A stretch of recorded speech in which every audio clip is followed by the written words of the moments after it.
Hello viewers, সবাই কেমন আছেন? দেখুন, এই টিভিটির সমস্যা হচ্ছে সাউন্ডের সমস্যা। এটা সিআরটি 14 ইঞ্চি কালার টেলিভিশন। টিভির কাছেই বুঝতে পারছেন খারখার করে আওয়াজ বেরোচ্ছে। এই আওয়াজটি যদি আপনি ফার্স্ট টাইম অন করবেন সেক্ষেত্রে আওয়াজটি দেখা দেবে। আর যদি ভিডিও আপনাদেরকে লাগিয়ে দেখাচ্ছি, যদি আপনি ভিডিও লাগিয়ে দেখেন তাহলে দেখবেন যে ভিডিও আপনি রিমোটে ফুল সাউন্ড দিয়ে দিলেও আপনি সাউন্ড শুনতে পাবেন না। তবে খুব যদি মনোযোগ দিয়ে শোনা যায় তবে হালকা হালকা আওয়াজটি শোনা যাবে।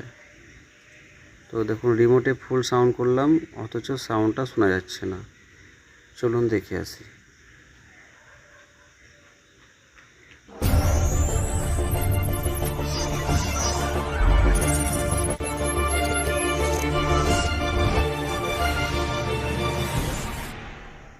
তো আমি বলি, আমার চ্যানেলে খুব গুরুত্বপূর্ণ ইলেকট্রনিক্সের ভিডিও দেওয়া আছে, আপনারা চাইলে গিয়ে দেখে আসতে পারেন।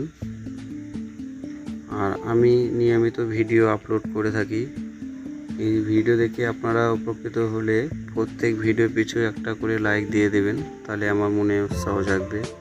আর চ্যানেলটি যারা এখনও সাবস্ক্রাইব করেননি তারা বলবো অবশ্যই চ্যানেলটি সাবস্ক্রাইব করবেন পরবর্তী ভিডিওগুলি পাওয়ার জন্য।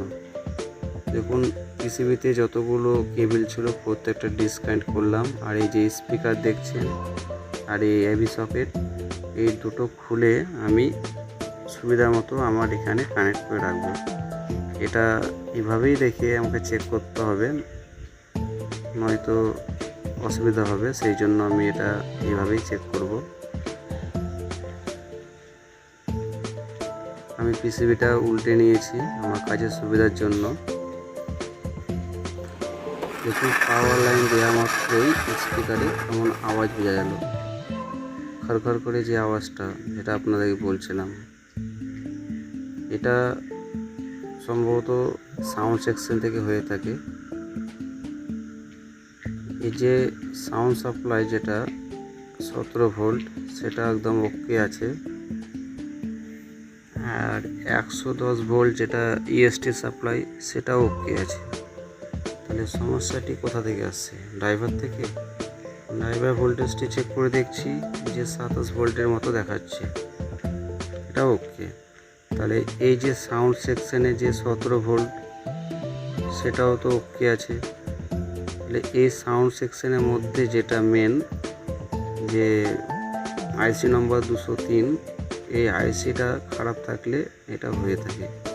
তো আমি সেই ব্যাড আইসিটি চেঞ্জ করে নতুন একটি আইসি লাগাবো, তারপরে দেখবো এই সমস্যাটি সমাধান হচ্ছে কিনা। তো এরপরে যদি সমস্যাটি সমাধান না হয় তো আমি অন্য কিছু চেক করব। তো এটা আমাকে মনে হচ্ছে যেন সাউন্ড আইসিরই সমস্যা। তো আপনারা এরকম কেস হলে আগে সাউন্ড আইসিটি চেঞ্জ করবেন, তারপরে এটা নতুন করে সোল্ডার করে নেবেন যাতে কোনো শর্ট নাও হয়ে থাকে। একটু ধৈর্য ধরে সোল্ডারিং করবেন। সোল্ডারিং আমার করা কমপ্লিট, এবং যে ভোল্টেজটি বলতে চাইছিলাম সেই ভোল্টেজগুলো সমস্ত কিছু ওকে দেখাচ্ছে। প্রবলেমও আশা করছি যে এটা এই আইসির কারণেই হবে।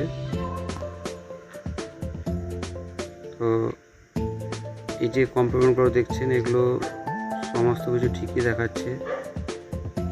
আমি আমার স্পিকারগুলো যে জায়গা থেকে খুলেছিলাম সেখানে আবার লাগিয়ে নেব, তারপরে দেখব যে এই সমস্যাটি সমাধান হয়েছে কিনা।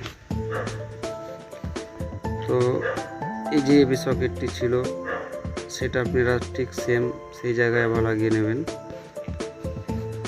তারপরে আমরা চেক করে দেখব যে এই প্রবলেমটি ঠিক হয়েছে কি না।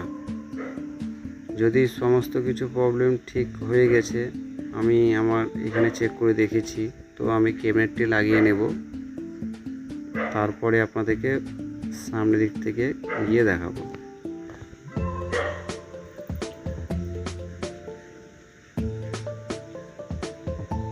তো প্রথমে আমি টিভিতে এভি জ্যাকগুলো আগে কানেক্ট করে নিচ্ছি।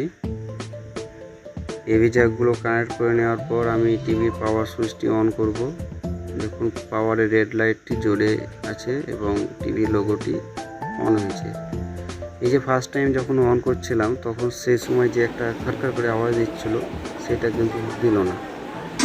নেক্সট টাইমে যখন ভিডিওটি দিচ্ছি এবং সাউন্ডও খুব ক্লিয়ার, দেখুন আমি কপি ক্লেমের জন্য সাউন্ডটি আপনাদেরকে দেখাচ্ছি না সেভাবে, তবে চেঞ্জ করে দেখাচ্ছি।